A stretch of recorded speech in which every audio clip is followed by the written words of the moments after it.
A cordial greeting. Today is Sunday, October 6, 2024. This is meteorologist Ruben Garcia speaking.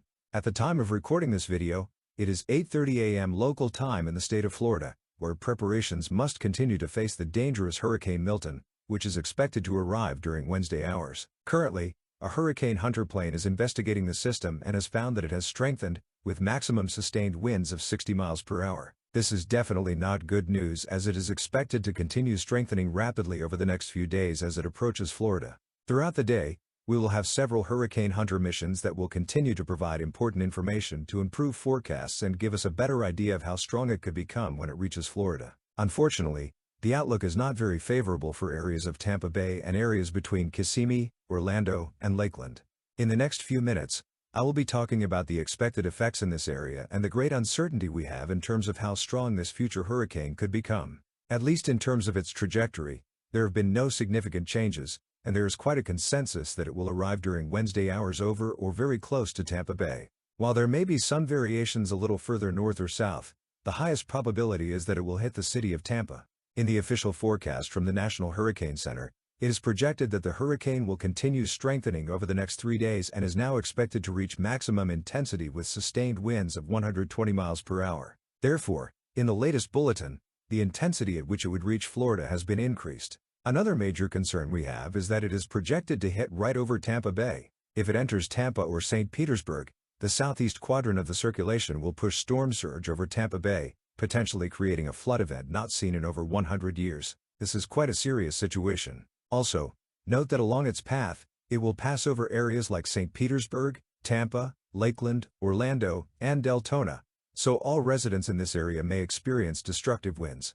Something the National Hurricane Center notes is that this system has a very compact circulation, and this complicates the intensity forecast because these systems are subject to significant intensity changes, either stronger or weaker than projected. Specifically, from Tuesday onwards, this system will interact with a frontal system, which could weaken it just before it reaches the coast. However, these intensity changes are extremely difficult to predict. This can be seen clearly in the intensity projections, where some models show it as a Category 1 hurricane when it reaches Tampa, while others show a Category 4 or Category 5 hurricane. The National Hurricane Center itself mentions that there are different scenarios, from it arriving as a Category 1 or 2 hurricane, or in the worst-case scenario, as a Category 4 or 5 hurricane. However, on average, the models projected arriving as a Category 3 hurricane, which is precisely what the National Hurricane Center's official forecast currently has. I mention this because it's important to remain attentive and prepare for the worst-case scenario, which could mean it arrives slightly stronger, possibly as a Category 4 or 5 hurricane. As of this morning, the intensity models projected to arrive as a Category 3 hurricane. This is why the National Hurricane Center estimates it will arrive with maximum sustained winds of 115 to 125 miles per hour. Here we have a projection of wind gusts according to the American model. Notice that for cities bordering Tampa Bay, winds over 110 miles per hour could impact the region during the morning hours of Wednesday. This model projects the center entering over St. Petersburg.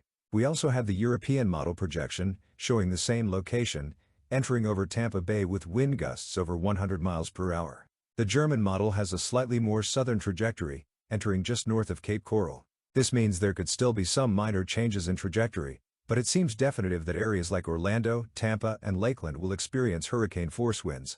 Additionally, as it moves inland, even areas further inland and north of the Florida Peninsula will experience tropical storm force winds and hurricane force gusts. This could extend as far north as Jacksonville and as far south as cities like Port St. Lucie and Cape Coral. In addition to the wind and storm surge, we are also concerned about the rain it will bring. Estimates continue to project between 8 to 12 inches of rain across much of Florida, including cities like Miami, Fort Lauderdale, and West Palm Beach. Well, that's all I have for this forecast update. In the afternoon or evening hours, I will update you with any changes that occur during the day, but the important thing is to continue preparations. To make sure you don't miss any videos, I invite you to subscribe to my channel. Also, don't forget to click the bell so you receive notifications when I upload new videos.